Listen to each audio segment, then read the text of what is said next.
जी हाँ भैया, आप ई बिल्कुल सुननी हाजा। जौन हम टाइटल पे लिखले बानी, थंबनेल पे लिखल बा कि पवन सिंह अभी जीतिहन के ना जीतिहन, ई अनुमान लगावल जाता और दिल से तो इच्छा बा कि जीतस।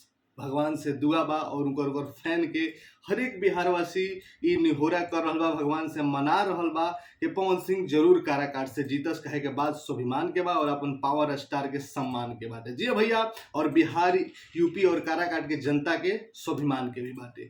लेकिन हम ई जोन बात बा, देखी, इमोशन दिल एक अलग चीज है।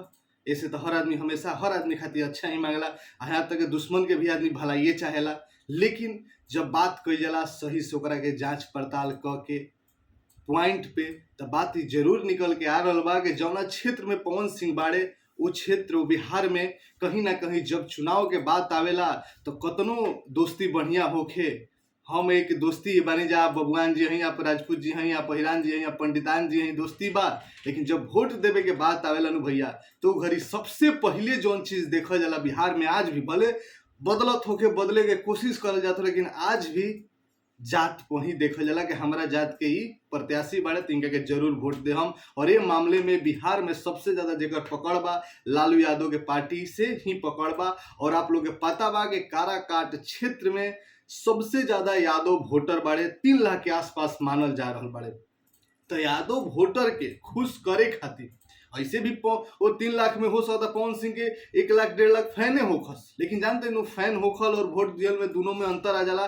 फैन के मामले में दियो दिहल लोग कुछ बाबू जौन पवन सिंह के राजपूत जाति बा, ओसे में भी तो कुछ कटाव होई, कुशवाहा जाति में से भी तो कुछ कटाव होई। लेकिन का हम कहनिया कि एगो दिमाग बा, हमू भी देखिए आप लोग के बीच में कुछ बोले से पहले बहुत ज्यादा वो पे सोचे नहीं, बहुत ज्यादा उस टॉपिक पे वीडियो देखे नहीं। और जितना भी देखला के बाद आप लोग हमरा का आप लोग खुद ही सोचते हैं, आप लोग के पता बा, जितना भी आप वीडियो देखम जा और मैं बतावल जा रहा बा कि अगर खेसारी लाल यादव वो चमत्कार हो जाए, जो चमत्कार के उम्मीद हमनी के सब लगावत हैं, आप भी लगावत हैं और हम कयास भी लगावत नहीं। और ये पॉइंट देते नहीं कि अगर पवन सिंह के चुनाव प्रचार में खेसारी लाल यादव उतर जाए तो पवन सिंह के जीते के जो चांस बानू वो 99% बढ़ जाए। जी हाँ भैया, मतलब कम कुबना का जला का भागे खराब होई, कुछ ऐसा हो ही जाए तो वही हरियन। लेकिन अगर जो जीते का भी दिल से दुआ निकल रहा, दिमाग भी कही का पक्का कंफर्म बा पवन सिंह एक बार काराकाट से निर्दलीय चुनाव जीत रहा बड़े। अगर खेसारी लाल यादव जी आ जास और में परीक्षा भी हो जाए खेसारी लाल यादव जी के पवन जी के रिश्ता पे,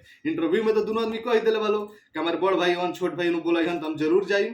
पवन सिंह कहले बड़े हम बोलाइन जरूर खेसारी भाई आई। अब तक खतना कुल विवाद गई लोग, लड़ाई झगड़ा एक से कान एक दूसरे के कुछ छोड़ले भी नहीं खे लोग। लेकिन ये कह के टाल देले वालो कि भाई हो, परिवार हो, लड़ाई होत रहेला, सब कुछ होत रहेला। लेकिन असली परीक्षा इहे बा, पवन सिंह असली परीक्षा खेसारी लाल के यही समय में ले सकता रहे। अगर बोलहन ना इहन तो पवन सिंह बात मानियो लिहन कह भाई सच में जो बात बा कि जौन लड़ाई बा अंदर से लड़ाई बा, ऊपर से दिखावा के अलग बा और कहे के कुछ अलग बा। तो असली में खेसारी लाल यादव जी के परीक्षा भी हो जाई और पवन सिंह और खेसारी लाल एक मिल जाइलो। तो अभी तक भोजपुरी के पिलर जो न्यू बा लो, अभी देखते बनी चर्चा के पवन सिंह के खिलाफ में अक्षरा सिंह, मनोज तिवारी, रवि किशन निरहुआ सब कोई प्रचार करे के आवे वाला बा लोग। ई खबर में अखबार निकलल बा और अभी एकदम खूब मुद्दा पे चर्चा हो रहा बा। पवन सिंह भी पर रिप्लाई दिए दिले बड़े। नचनिया पवन सिंह के कहल गई बा उपेंद्र कुशवाहा और मतलब जे भी विरोधी दल वालों वो पे भी टॉपिक पे आप लोग से खुल के बात हुई, जहाँ पवन सिंह कहले बड़े कि शंकर जी तो सबसे पहले नचले बड़े वह नचनिया हमन और हम तो नचनिया ही जी आवत लोग ऊ के हलो। तो ये पर जवाब पवन सिंह दिले बड़े। आप लोग यूट्यूब पे बहुत सारा वीडियो देख, लेकिन ई जो की पॉइंट बताइनी है ये आप लोग के का राय बा कि परीक्षा भी हो जाए खेसारी लाल यादव के और ये दोनों जना मिल जाइलो तो फिर तीसरा भोजपुरी के गिराइए ना सकता। अगर ये 2 आदमी मिल गए तो भोजपुरी के दोनों आदमी ही पिलर बा। आप लोग के क्या नाम बा, क्या खेसारी लाल यादव जी के जाए के चाहिए चुनाव में? काहे कि इंटरव्यू में तो कह दिले बड़े कि जई हन पवन सिंह बोलई हन तब वहीं जई हन, काहे कि कहल गई बा बिना बोलौले केहू ना जाला।